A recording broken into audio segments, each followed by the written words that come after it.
How do you even manage to find time to go on vacation and have the energy for it?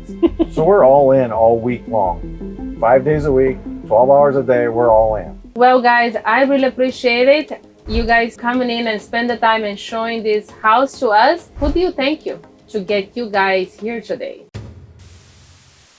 We would like to say thanks to Phil and Chenoa because they have been a big part of our journey and the network that they've built. Wow. Without the network, you know, there's a lot of holes. Somewhere in this group has a way to fill all the gaps.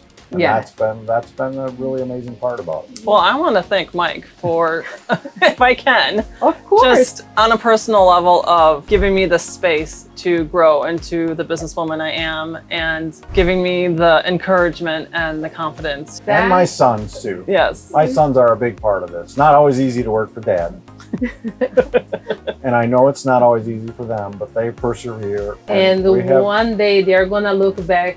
I was so lucky that my dad pushed me in every single direction for them to start this roller coaster and a much easier, smoother ride as they're going take over their lives. So we are gonna go outside right now, and I have a little extra surprise for you guys. You guys have been flipped from that's Flipping. lovely. Yeah, that's so much. us. So that's awesome. Your guys. Thank you. Yes, and of course we have some caipirinha. Being Brazilian, you know, that's how we celebrate in Brazil. Thank you so much. Awesome. So cheers, guys. Cheers. Thank you. And Thank you. thank you for being here.